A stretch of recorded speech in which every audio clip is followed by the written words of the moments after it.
Assalamualaikum bestiku semuanya, teman-temanku yang selama ini mungkin sering nonton video aku.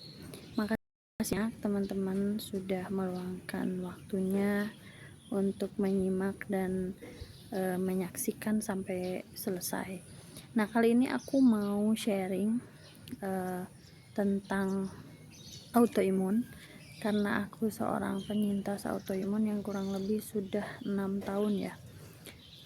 Aku terdiagnosa autoimun, jenisnya itu rheumatoid arthritis, dan memang merasakan gejala yang sama seperti teman-teman pada umumnya. Hanya memang aku sudah tidak mengkonsumsi obat yang seperti biasanya orang konsumsi gitu ya, karena aku lebih memilih untuk menggunakan racikan atau mungkin saran ataupun informasi tips yang dianjurkan oleh Dr. Zaidul Akbar, yang aku pakai serai, kunyit gitu ya, secara alami lah ya, dan itu terbukti bisa mengurangi inflamasi juga selama aku mengontrol makanan gitu ya. Jadi memang benar, you are what you eat. Apa yang kamu makan ya akan berdampak ke badan kamu sendiri. Dan sebetulnya orang dengan autoimun itu harus banyak memerlukan ataupun harus banyak berjemur. Kalau memang ada waktu gitu ya, itu kan gratis, tapi kalau enggak ya lebih baik minum vitamin D ataupun yang mungkin teman-teman bisa cek gitu ya, yang banyak dijual di pasaran.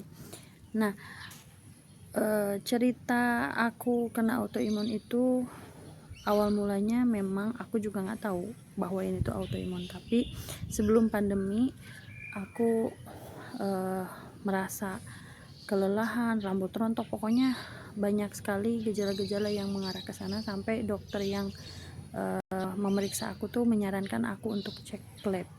Nah, disitulah akhirnya ketemu bahwa aku memang terdiagnosa, hasil dari labnya itu mengarah ke autoimun.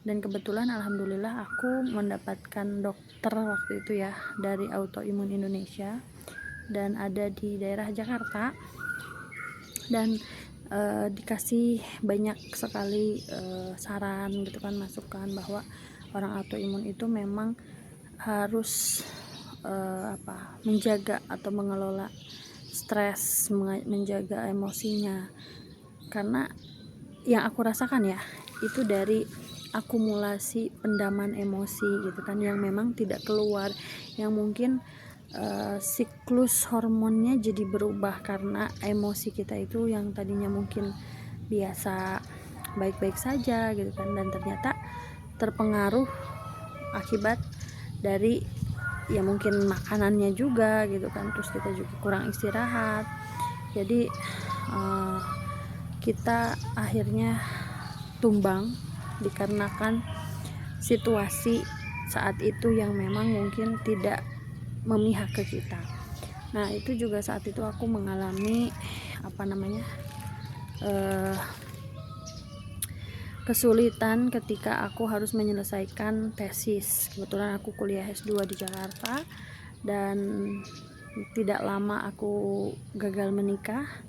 Setelah gagal menikah, aku kehilangan ibuku, dan kehidupan itu semakin berat ketika aku harus menghidupi adikku satu-satunya, dan aku harus bekerja keras bagaimana untuk bisa tetap sehat. Jadi teman-teman, untuk yang sesama penyintas autoimun, tetap semangat. Mari kita sharing, mari kita saling memberikan semangat.